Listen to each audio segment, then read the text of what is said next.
Hello, my name is Leah Smith. I'm a sophomore at Cincinnati Christian University. I am an early childhood education major. And I'm Trevor Williamson. I'm a junior at Cincinnati Christian University, and my major is adolescent young adult social studies education. This is our podcast about all year-round schooling. I am for it. And I'm against the idea of having year-round schooling. With all year-round schooling, you still go to school for 180 days. You just go, some schools go 45, and then you're off 15, so the students will still get a summer break, winter break, spring break, and all their breaks. For an example, their summer break is going to be a little bit shorter. They won't get 3 months, they might get 1 or 2 months. And one thing to talk about for student breaks, the summer break especially, it's really important that students get outside and they start to develop physically during the summer months.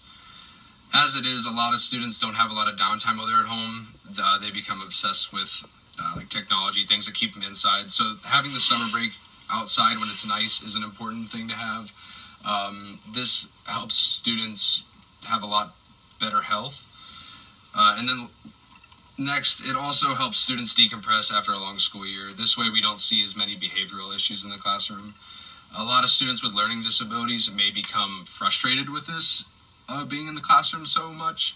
So having a long winter break and having an even longer summer break is a great way for students to decompress over their breaks, so that way they don't have to build so much frustration up in the classroom. After the summer break, most teachers have to spend a lot of time reviewing because many students forgot what they learned last year. So that takes away time they could be learning something new. Even with smaller breaks, even if they are a week or two, so students are still going to need a refresher in the classroom. So teachers are going to have to recap what they've learned or what they've taught to make sure that students are comprehending it. Knowing that students retain information is one of the key components that need to happen in the classroom. So even if some students are having a month or 3 months or 4 months break, we as teachers and having a schooling that isn't year-round still would need to recap with our students just to make sure that they're getting what they need to know out of a lesson, or so that they understand and comprehend what is being taught. Our next topic is teams working. So this is one that is really important. Some teens, especially in upper education, they're going to have to help their families out. So they may be needing to pay bills for their family. In some other cases, some teens need to start working in high school so they can start building a college fund. Not everybody has the financial situation to where they are able to just go to college. So having a summer break that is 3 months, almost 4 months long is really important, and it appeals to employers, given that they have a really long time to work. That way, it brings a sense of stability to a job position, knowing that somebody's going to be there for a quarter or a third of a year. So having those students, their schedule is more open than students who do go to school year-round. That way,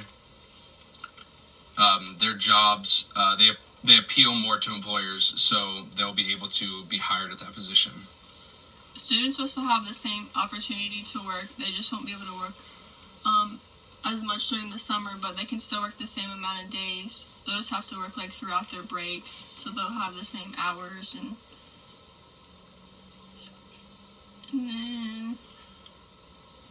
And then our next topic is the daycare cost decrease. If students go to school during the summer, the parents won't have to pay as much money, so they can spend money on different vacations more, or other things that the family wants to do. They'll have to, during the school year, they'll have to find a daycare to watch their kids. But having students in school more, parents won't have to pay for daycares, but schools will have to pay more. You may see this spending in faculty, or you may see it in upkeep charges, or it's just certain things to keep schools up and running. They'll be paying more for electricity because they'll be in school longer.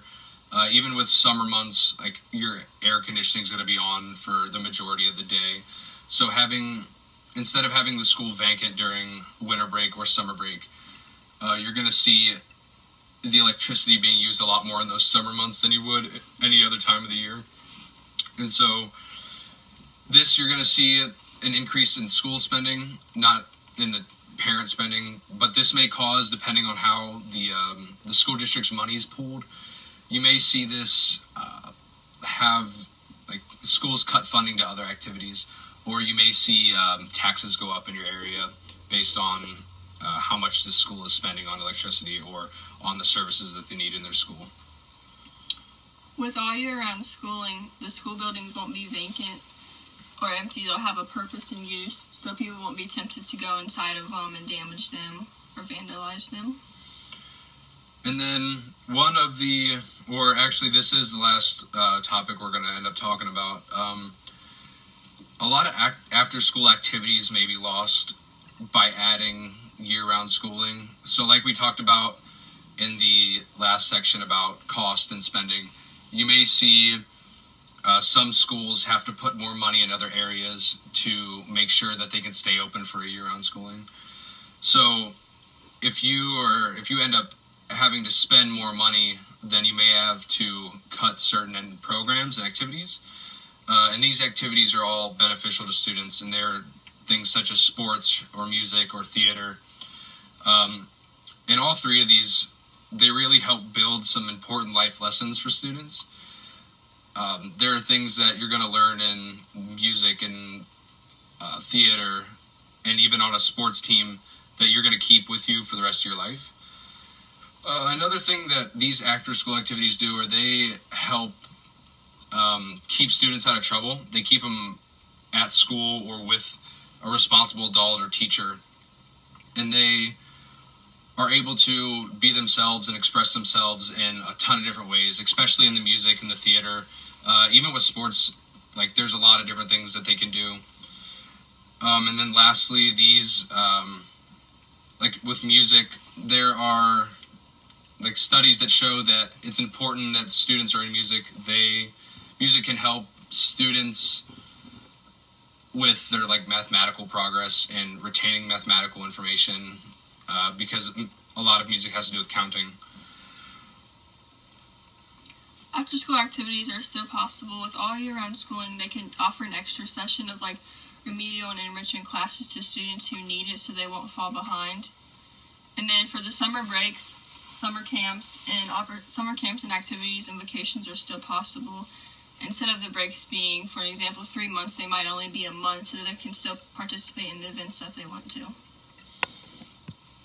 And all right, thank you guys for listening to our podcast.